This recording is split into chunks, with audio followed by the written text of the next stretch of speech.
Hello guys, welcome back to my YouTube channel. Today in this video we are going to learn about uterus. Uterus is a very important essay question which is asked in your first year MBBS university examinations. It is in fact the most frequently asked questions among the important questions. So let us learn it very carefully. To start with, I am going to tell you some subheadings under which we are going to learn the uterus. We are going to learn the uterus under following subheadings. First, we will see the external relations of the uterus. Under external relations, we are going to see the definition of the uterus, the position of the uterus, different relations, different parts of the uterus. And after that we are going to see some ligaments and supports of the uterus. There are some ligaments which are related to uterus and they provide support to the uterus, because uterus is a mobile organ. It requires supports to stay its own position. Then we are going to see the blood supply of the uterus, under which we will see the arterial supply of the uterus and the venous drainage. And at last we will see the nerve supply and lymphatic drainage of the uterus. So let us just jump in. To start with, I am going to tell you two important angles which are related to the uterus. These angles are important because they maintain the uterus in its own position. The first angle is angle of anteversion.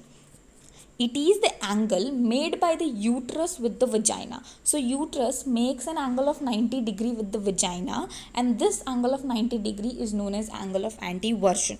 This angle is helpful in keeping the uterus in its position so that it doesn't move here and there.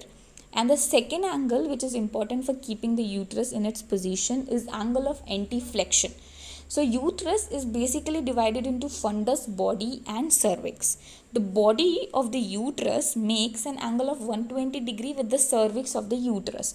This angle which body of the uterus makes with cervix is known as angle of anteflexion. It is also important to keep the uterus in its own position. So now that we have talked about the two important angles of the uterus, let us see what uterus actually is. Uterus is a childbearing organ which is present in human beings. This organ provides attachment to the human embryo, and provides nutrition and growing environment to the human embryo till the 9 months. And after the 9 months, this organ helps in parturition.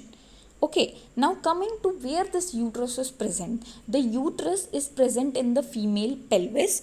The pelvis is made by the two hip bones on the side and the sacrum behind, and pubic symphysis in front. So the uterus is present in the female pelvis. In front of the uterus it has an urinary bladder, and behind it has rectum. So uterus is basically present in the female pelvis in between the urinary bladder and the rectum. Okay, now what is the function of uterus? We discussed that the uterus is providing environment and place for the embryo to be there inside it, and it provides nutrition to it till the 9 months, and after 9 months it helps in the parturition process. The uterus is a pear-shaped or pyriform shaped organ. Now we will see communications of the uterus. Uterus is an organ which is located in female pelvis. So this communicates on different sites with different structures. The uterus basically communicates superiorly with some structures and inferiorly with some structures. Superiorly, that is above, it communicates on both the sides with fallopian tubes or uterine tubes, and below it communicates with vagina, as you can see in the picture. Now the uterus is basically divided into an upper part, that is fundus, which is present above the uterine tubes or fallopian tubes, and it is divided into a middle 2/3 of the part known as body of the uterus. The lower 1/3 of the uterus is known as cervix of the uterus. So basically the uterus is divided into a fundus or fundic part, the body and the cervix of the uterus. The cervix of the uterus is again divided into an supravaginal and vaginal part, which we will discuss when we are going to discuss the cervix of the uterus. Now coming to different relations of the uterus, we will start this discussion about the relations with the body of the uterus. The body of the uterus is a very important part of the uterus because it has following relations. So basically the body of the uterus is the middle part of the uterus, and it has two surfaces. One is anterior surface, which is facing forwards, and another is posterior surface, which is facing backwards. The anterior surface of the uterus is related to urinary bladder and vesico-uterine pouch.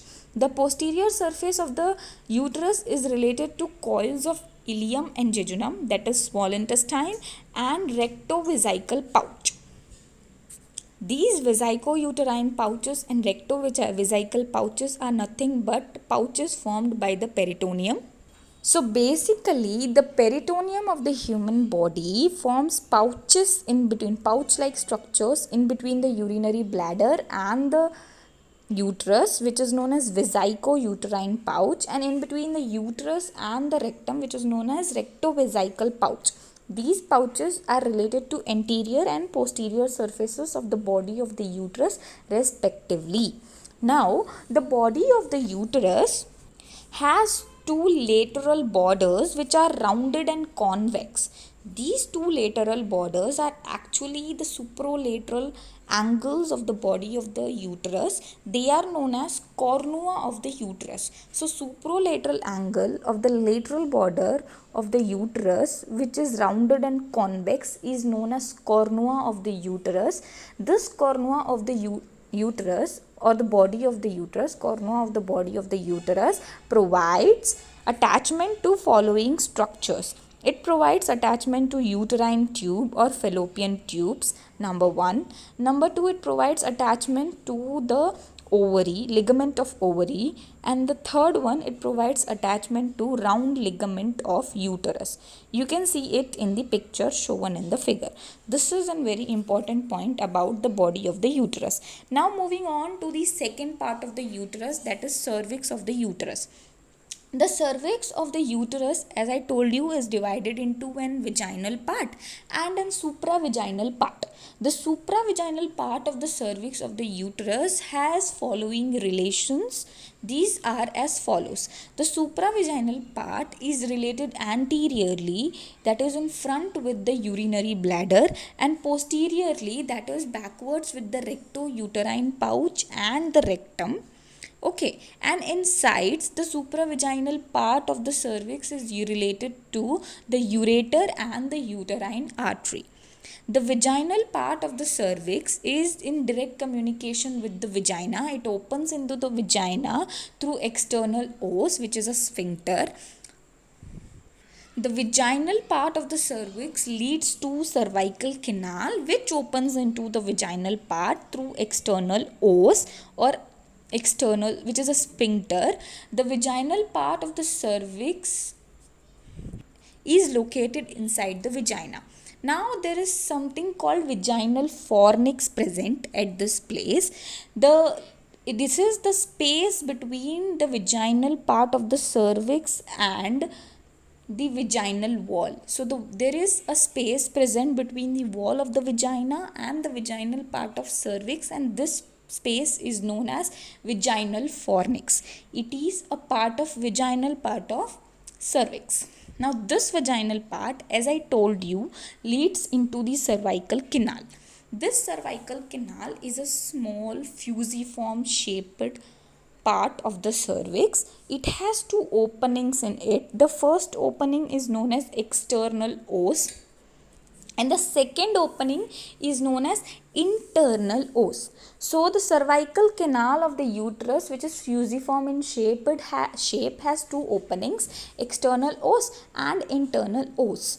This cervical canal has two walls, an anterior wall and the posterior wall. These walls of the cervical canal show foldings. These foldings which the walls show are known as arbor vitae uteri.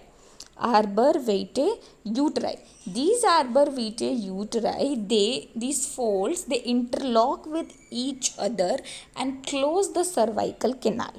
So the walls of the cervical canal of the cervix of these arbor vitae uteri which are the folds of the wall of the cervical canal, they interlock with each other and close the cervical canal.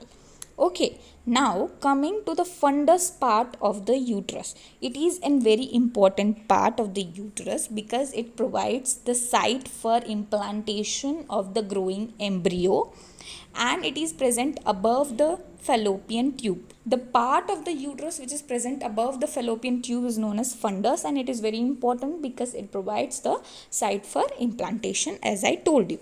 Now coming to some of the features of this part. The fundus of the uterus is convex above and it is covered totally with the peritoneum. It is directed in forward direction when the urinary bladder is empty, and this forward direction of the fundus part of the uterus when the urinary bladder is empty helps in keeping the uterus in its position.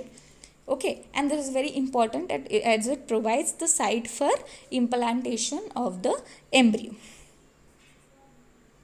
The fundic part or fundus of the uterus is clearly visible in the diagram. Now coming to the next very important subheading which we are going to discuss, which is the ligaments of uterus. So uterus is an organ, muscular organ, which is related to many ligaments in the human body. These ligaments provide support to the uterus. So the ligaments to which the uterus is related are basically of two types. The first ones are the peritoneal ligaments, which are mere peritoneal folds. Peritoneum gets folded here and becomes a ligament which is related to the uterus, and these peritoneum ligaments do not provide any support to the uterus. They are related to the uterus. These are anterior ligament or vesico-uterine pouch, posterior ligament or recto-uterine pouch, and right and left broad ligaments of uterus. Now, the vesico-uterine pouch and recto-uterine pouch, as I told you, is a fold of peritoneum. Vesico-uterine pouch is the fold of the peritoneum which is present between the urinary bladder and the uterus, and the recto-uterine pouch is the fold of peritoneum which is present between the rectum and the uterus, and there are two other right and left broad ligaments of uterus. Broad ligament of uterus itself is a short note. Okay, now coming to other fibromuscular ligaments which are made up of fibrous and muscular tissue. These provide support to the uterus, which we'll see in supports of uterus. They are round ligament of uterus, uterosacral ligament, and transverse cervical ligament. This we are going to see in the supports of the uterus. Let us discuss about broad ligament of uterus. So, as I told you, broad ligament of uterus is a peritoneal fold or peritoneum ligament of the uterus which is present on the right and left sides of the uterus. It attaches uterus to the lateral pelvic wall. This broad ligament of the uterus has two surfaces and four borders when the urinary bladder is filled. So when urinary bladder of a human body is filled, the broad ligament of the uterus has two surfaces and four borders because it is an peritoneal fold. Okay, these two surfaces are an anterior surface and an posterior surface, and the four borders are an upper border and lower border and two lateral borders. Always remember, the broad ligament of uterus is nothing but a mere peritoneal fold, and it does not provide any support to the uterus. Okay, it has two surfaces and four borders only when the urinary bladder is filled with the urine. Okay. Now coming to some of the important modifications of the broad ligament of uterus. So mesovarium. Mesovarium is the part of the broad ligament of uterus, or mesovarium is a structure which is attached to the broad ligament of the uterus on one side and ovary on the other side. So mesovarium is a structure which connects ovary to the broad ligament of the uterus, and the two other structures are mesometrium and mesosalpinx. Mesosalpinx again is a structure which is present between the fallopian tubes and the ovary. The whole part which is present between the fallopian tube and the ovary is known as mesosalpinx. So the part of the broad ligament which is present between the fallopian tubes and the ovary is known as mesosalpinx, and the part below the ligament of ovary, part of the broad ligament which is present below the ligament of the ovary, is known as mesometrium. So we have two important structures related to the broad ligament: mesovarium, mesometrium and mesosalpinx. Then the fourth one is very important. It is suspensory ligament of ovary or infundibulopelvic ligament. It is a part of broad ligament which is attached on one side to the upper pole of the ovary and to other side with lateral pelvic wall. Okay, now coming to some of the structures which are present inside the under the broad ligament. Okay, so broad ligament in this diagram is indicated with the navy blue color. So some of the structures are present in the broad ligament of the uterus. This ligament, always remember, is Mayer peritoneal fold. Okay, so the structures which are present under the broad ligament of the uterus are fallopian tubes, round ligament of the uterus, ligament of the ovary or infundibulopelvic ligament. It connects the ovary to the upper pole of the ovary to the lateral pelvic wall. The fourth one is uterine arteries and veins, that is uterine vessels, ovarian vessels, that is ovarian arteries and veins. Sixth one is ovarian plexus, that is a meshwork of nerves which is present around the ovary and it supplies to the ovary, which is known as ovarian plexus. Seventh one is oophoron. Eighth one is paraoophoron. 9 lymph nodes and parametrium. These epiphoron and paraphoron are embryonic structures which are present under the broad ligament of the uterus. This you will know when you will read the embryology. Paraphoron and epiphoron, they are actually embryological structures. They are derived from the mesonephric ducts of the kidney. But then if you want more information, you have to read the embryology part related to this. Okay, now the 10th structure is parametrium. It is very important. As I told you that the broad ligament has two surfaces, an anterior surface and an posterior surface. Between these two surfaces there is presence of some fibrofatty tissue which is known as parametrium.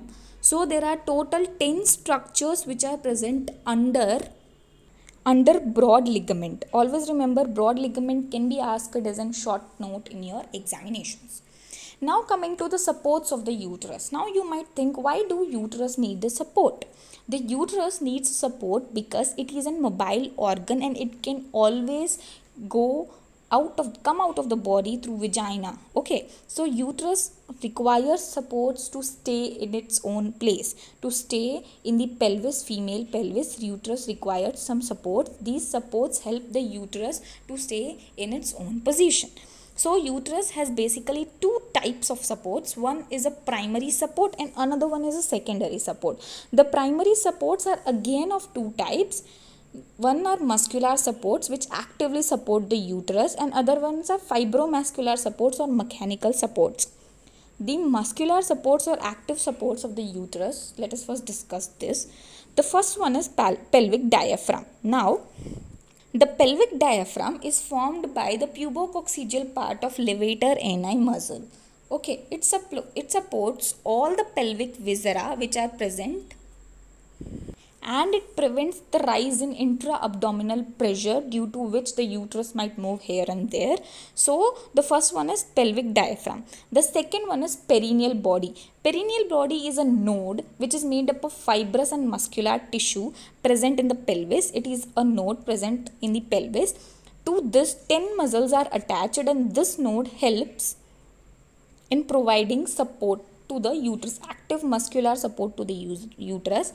10 muscles which are attached to the perineal body are as follows. Perineal body. Okay. Now distal urethral sphincter mechanism. The distal urethral sphincter mechanism provides indirect support to the uterus. The perineal body is a fibromuscular node which is made up of fibrous and muscular tissue. Always remember, and it provides active muscular support to the uterus because 10 muscles are attached to this perineal body, which are 2 superficial transverse perineae, 2 deep transverse perineae, 2 pubococcygous part of levator ani, 2 bulbospongiosus, and 1 sphincter ani externus, and 1 unstripped fibers of longitudinal muscle coat of anal canal. Now coming to the fibromuscular supports of the primary supports of uterus. These are made up of fibrous and muscular tissue, as I told you. The first one is uterine axis. This is nothing but, which I told you, angles. I told you angles in the starting of the video, which is nothing but anteversion and anti-flexion of the uterus. These angles are uterine axis and they help in they prevent the uterus from moving here and there. The second one is pubocervical ligament, which is connected to the cervix and the pubis. It is derived from the endopelvic fascia. The third one is transverse cervical ligament of Meckenrode. It is also derived from the endopelvic fascia, and it is connected to the lateral pelvic wall and lateral aspect of cervix and vaginal wall. The fourth one is uterosacral ligament, which is again a condensation of endopelvic fascia and is connected to cervix and the periosteum of the sacrum. The fifth one is round ligament of ovary. Okay. Yeah, before that, one more point. The uterosacral ligament keeps the cervix in the backward direction because round ligament keeps on pulling the cervix in the forward direction because of its location like that. Because the round ligament's location or position, the round ligament keeps on pulling the uterus in the forward direction, and this forward pull of the round ligament of the uterus is counteracted by the uterosacral ligament. Now coming to the round ligament of ovary. The round ligament of the ovary is nothing but fibromuscular tissue or band. These two are attached, you can see, these two are attached to the cornua of the uterus. Okay, they are present anterior-inferiorly to the fallopian tubes. They begin at the lateral angle, cornua of the uterus, and run forwards and laterally.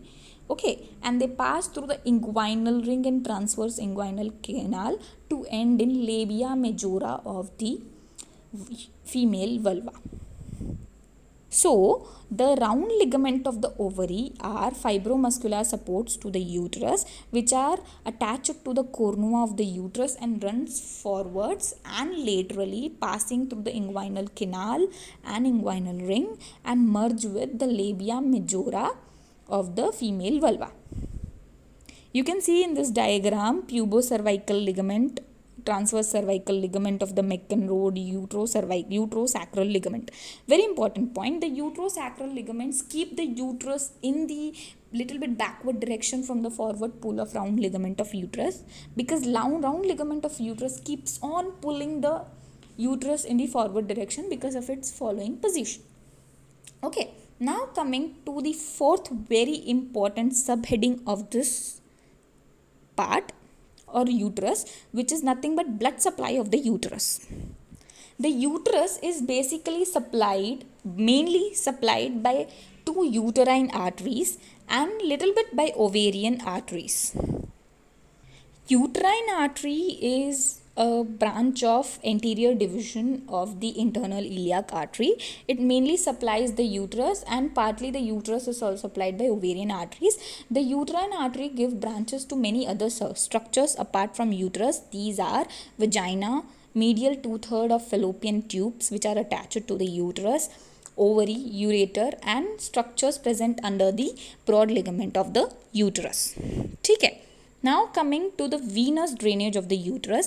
The uterus drains its venous blood into uterine, vaginal and ovarian veins, which finally drain its blood into internal iliac vein. Now coming to the next very important point, that is lymphatic drainage of the uterus. The uterus is basically divided into three parts, upper, middle and lower part, based upon its lymphatic drainage. The upper part of the uterus, which includes the fundus and upper part of the body of the uterus, drains into the aortic lymphatic nodes. The middle part of the uterus, which basically includes the lower part of the body and and this drains into internal iliac nodes. Okay, so the middle part includes the lower part of the body of the uterus, which drains into the internal iliac nodes. I'm sorry. The middle part drains into the external iliac nodes. Okay, the middle part drains into the external iliac nodes.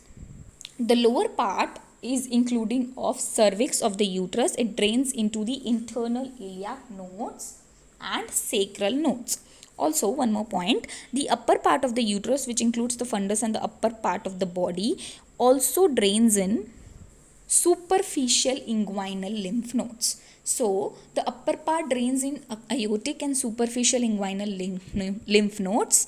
The middle part drains in external iliac lymph nodes, and the lower part drains in internal iliac and sacral lymph nodes. Now, coming to the nerve supply of the uterus. The uterus has both sympathetic and parasympathetic innervation, which is given by the inferior hypogastric and ovarian plexuses. The sympathetic nerve arises from the T12 L1 spinal segments, and parasympathetic nerve arises from the S2 and S4 S2, S3 and S4 spinal segments. The sympathetic nerves or the sympathetic supply of the uterus produces uterine contraction and the vasoconstriction of the vessels which are supplying the uterus, like uterine artery and ovarian arteries.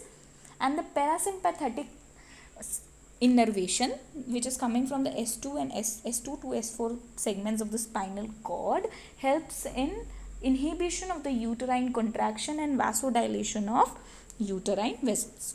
So this was about the nerve supply.